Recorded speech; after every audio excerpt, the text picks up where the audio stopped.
In a recent Subaru product review, I said that Subaru benefited from an extremely good and envious reputation.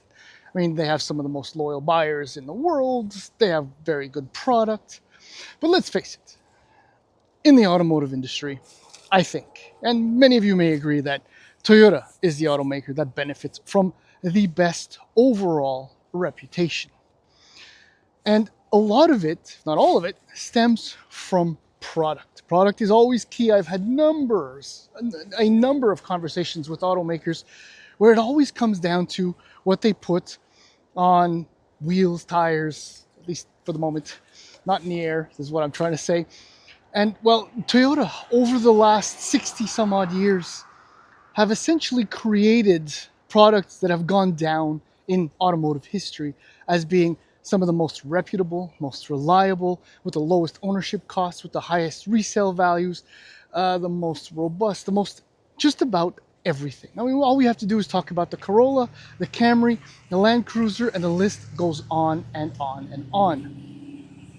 Now, when it comes to the Tacoma, the wonderful, wonderful Tacoma, the Tacoma nameplate arrived for 1995. So effectively, we have celebrated the 30th anniversary of the Tacoma. The thing is, and I'll tell you right now, the Tacoma is your go-to option, like most Toyota products, in the segments in which they sell a product. Compact cars, compact SUVs, and so on and so forth. I think you get the picture. But when it comes to midsize, small mid-size pickup trucks, the Tacoma is the one that sits at the top of the list, at least in my opinion. And then there are the others that you shop. Tacoma name 1995, as I said, but by 2000 or even 1998, because of Toyota's history with their trucks, the Land Cruisers and the pickups before that and all that, it had already, I don't want to say put a chokehold on the small mid-size pickup truck segment, but it essentially did. There were a lot of options at the time, from Dodge/Ram, from Ford, and so on and so forth, even over at GM.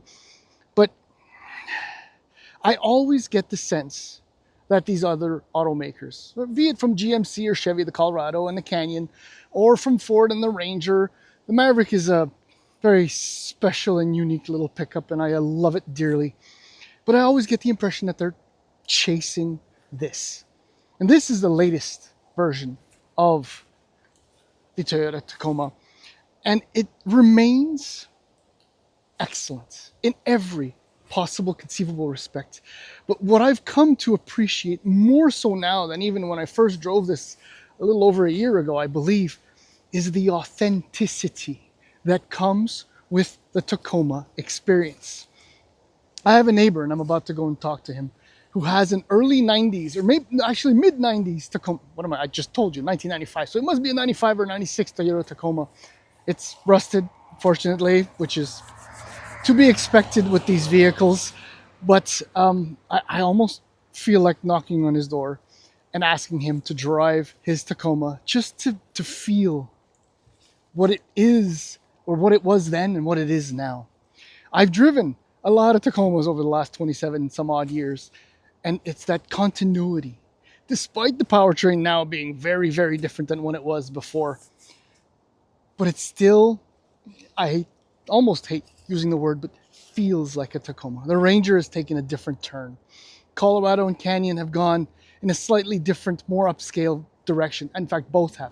Not that you can't spend a lot of money on this. I'll give you pricing information very soon. Just so you know, base price with fees is almost $52,000 in 2025. So it ain't your cheap Tacoma anymore. Anyhow, in the following video, I'm going to go for a little bit of a drive, and then we're going to do a brief walk around of this, well, I'm going to say unique. In fact, it is unique Tacoma, because it is one specific version with a very, very unique piece of equipment. Okay, so I want to say two things before I head out.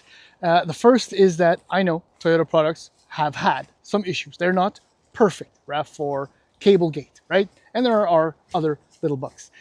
And I did omit one important player in the small, mid-size pickup segment, which is the Nissan Frontier. The fact that I omitted it is a big problem for me, and quite possibly for Nissan as well. But as you probably know, you can't really buy one in Canada right now because of tariffs. So it's not a big mistake. Anyhow, off we go. I had to play just a bit in the mud. I had no choice. I think you understand. And I know you're watching this anyway to see if I do go off-roading a little bit or if I say anything stupid when it comes to Taco. Yeah, so I'm just gonna leave my little spot, shift back into too high. I use the word authentic, and I think that's what really blows my mind. It's impacting me so much that I think it stems from the fact that I've driven so many EVs and heavier vehicles that are supposed to be refined or luxurious or whatnot, that I've forgotten how real driving can be. I mean, all the NVH that the Tacoma produces is so wonderful.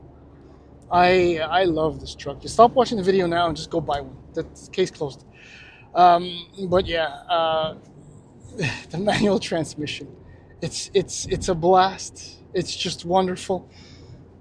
But now under the hood, and we're gonna skip the hybrid for now, is the turbocharged 2.4 liter 4-cylinder engine. This is a road I love. It's hard packed dirt with gravel. Well, I guess they cleaned it up a little bit. So the 2.4 liter turbocharged 4-cylinder engine puts out 278 horsepower, 317 pound-feet of torque. When you get the manual, a slight drop in power to 270 and 310. Nobody's going to complain or even notice the difference, because all the difference is right here. This is all the entertainment, the reality check we all need when it comes to real trucks and real driving.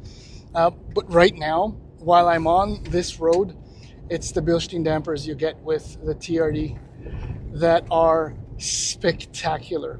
I'm going to give you a little bit of a hint when I give you the pricing to this, and the version I'm driving right now is the one you absolutely want. Bilstein being the principal reason for that. Steering brakes, all good. Really nothing negative to say. I'll show you how the shifter works and the drive modes and all. I love it. I absolutely love it.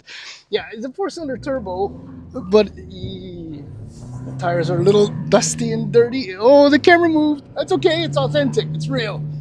A little bit of wheel spin. Look, this is a brilliant, brilliant toy.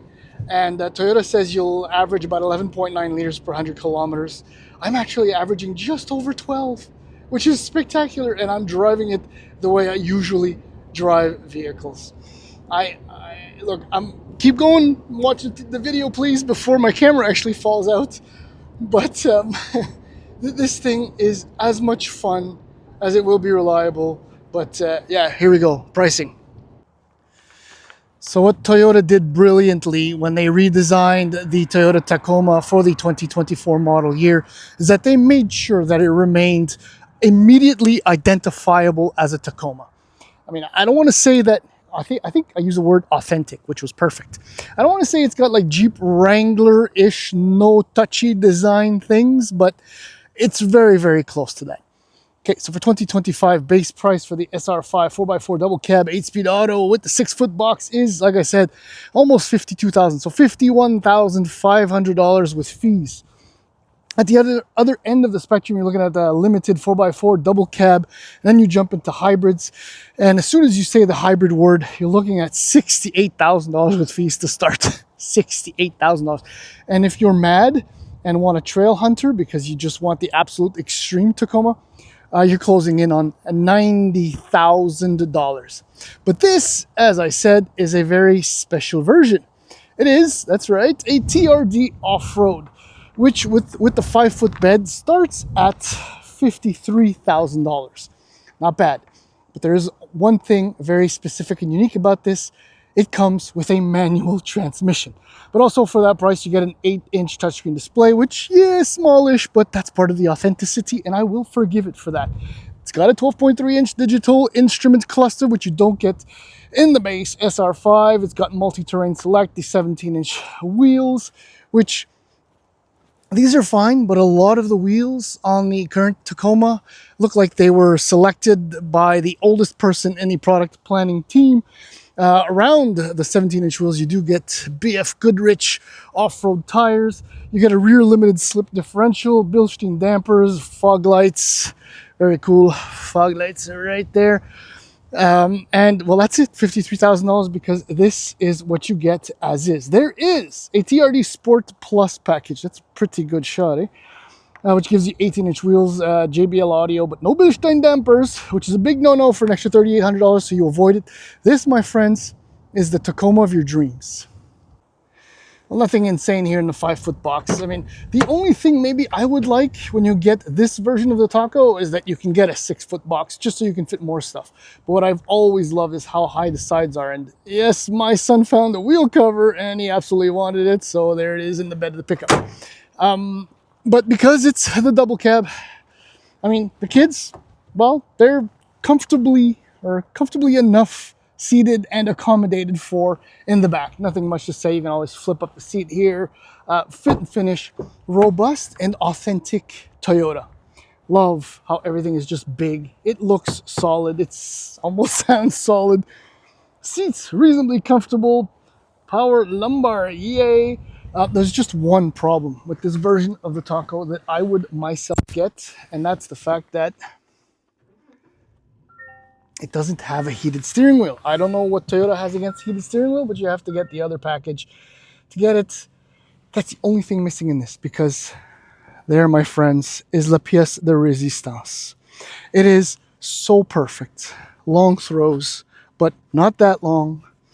Wobbly, but not that wobbly. I mean, this is like exactly the modern interpretation. This is reverse, so towards you, and then there you go. The camera goes on. It is spectacular. That's all I have to say. There's your wireless charger, cup holders. Oh, by the way, so this is your intelligent manual. So essentially what it does is that it will rev match when you're shifting. I don't use it because I'm cool like that. And this is your drive modes. So you turn the wheel and then they appear right here. That's all good. This is how you switch. So you press on the little button right there to switch from 2 high to 4 low. I won't do that right now. Otherwise, I love the details like the grip here, the pocket up above on the dashboard. It's a truck. It feels like a truck. Everything is thick. The controls are big. The toggles are fantastic. They will work fine. Even if you're wearing gloves, I love it. And the infotainment system is just fine. Nothing to say. It's, well, right now a little bit slow. How about that? That's interesting. It hasn't been slow. This is the opposite of what usually happens when I do a review. Anyhow, that's that for that. Oh yes, and then there's also the Honda Ridgeline. Well, look, in conclusion, the Tacoma sits at the very top of the segment. It's really that simple. If you want a manual transmission, there are no options. If you want something a little bit more luxurious, maybe you look over at GM and you'll find something that's a little bit more high-end for a Denali, for example. But I mean, for every other question, even if this does not have the largest payload, even if it doesn't have the strongest towing capacity, if you're going to do pickup things and you don't want a full size, Tacoma.